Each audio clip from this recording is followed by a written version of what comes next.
मैं तो स्वयं शिव हूँ। एक था भिखारी। रेल सफर में भीख मांगने के दौरान एक सूट बूट पहने सेठ जी उसे दिखे। उसने सोचा कि यह व्यक्ति बहुत अमीर लगता है, इससे भीख मांगने पर यह मुझे जरूर अच्छे पैसे देगा। वह उस सेठ से भीख मांगने लगा। भिखारी को देखकर उस सेठ ने कहा, तुम हमेशा मांगते ही हो, क्या कभी किसी को कुछ देते भी हो? भिखारी बोला, साहब मैं तो भिखारी हूँ, हमेशा लोगों से मांगता ही रहता हूँ, मेरी इतनी औकात कहाँ कि किसी को कुछ दे सकूं। सेठ, जब किसी को कुछ दे नहीं सकते तो तुम्हें मांगने का भी कोई हक नहीं है। मैं एक व्यापारी हूँ और लेन देन में ही विश्वास करता हूँ। अगर तुम्हारे पास मुझे कुछ देने को हो तभी मैं तुम्हें बदले में कुछ दे सकता हूँ। तभी वह स्टेशन आ गया जहाँ पर उस सेठ को उतरना था। वह ट्रेन से उतरा और चला गया। इधर भिखारी सेठ की कही बात के बारे में सोचने लगा।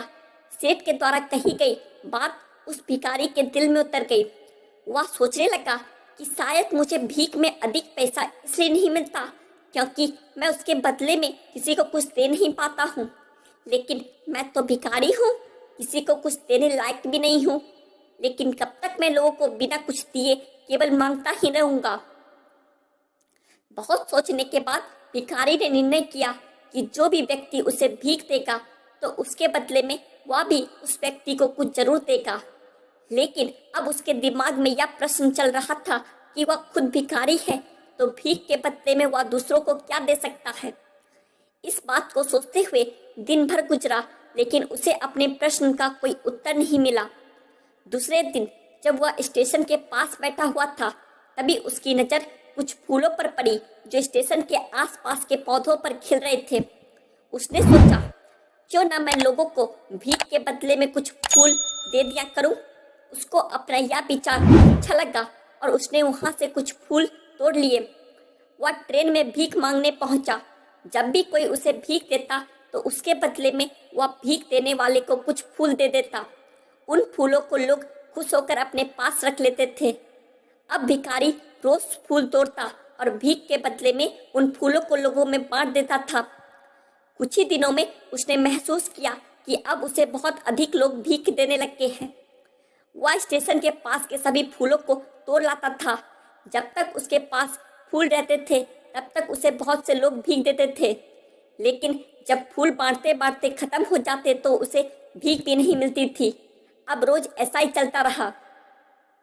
एक दिन जब वह भीख मांग रहा था तो उसने देखा कि वही सेठ ट्रेन में बैठे हैं जिसकी वजह से उसे भीख के बदले फूल देने की प्रेरणा मिली थी। वह तुरंत उस व्यक्ति के पास पहुंच गया और भीख मांगते हुए बोला, आज मेरे पास आपको देने के लिए कुछ फूल है, आप मुझे भीख दीजिए, बदले में मैं आपको कुछ फूल दूंगा। सेठ ने उसे भीख के रूप में कुछ पैसे दे दिए और भिखारी ने कुछ फूल उसे दे दिए। उस सेठ को यह बात बहुत पसंद आई।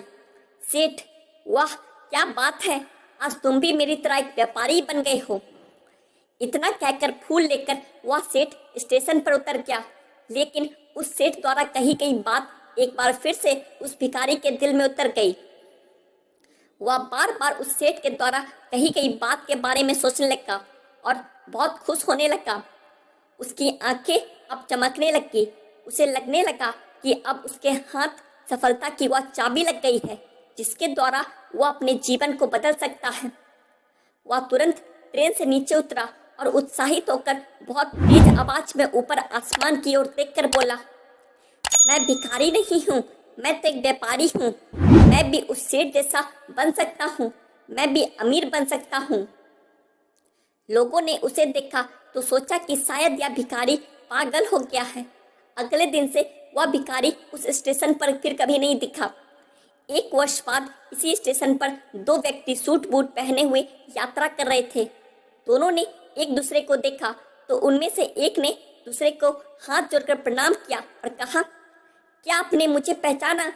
सेठ, नहीं तो शायद हम लोग पहली बार मिल रहे हैं। भिखारी, सेठ जी आप याद कीजिए, हम पहली बार नहीं बल्कि तीसरी बार मिल रहे हैं। सेठ, मुझे याद नहीं आ रहा, वैसे हम पहले 2 बार कब मिले थे?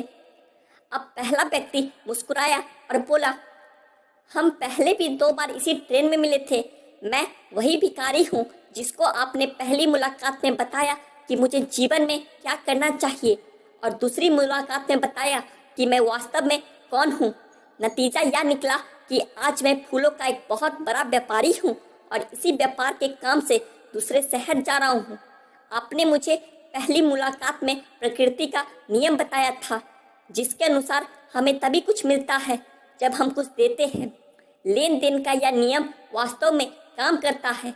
मैंने यह बहुत अच्छी तरह महसूस किया है, लेकिन मैं खुद को हमेशा भिखारी समझता रहा। इससे ऊपर उठकर मैंने कभी सोचा ही नहीं था। और जब आपसे मेरी दूसरी मुलाकात हुई तब आपने मुझे बताया कि मैं एक व्यापारी बन चुका हूँ। अब मैं समझ चुका था कि मैं वास्तव में एक भिखारी नहीं बल्कि व्यापारी बन चुका हूँ। भिखारी ने स्वयं को जब तक भिखारी समझा वह भिखारी रहा। उसने स्वयं को व्यापारी मान लिया, व्यापारी बन गया।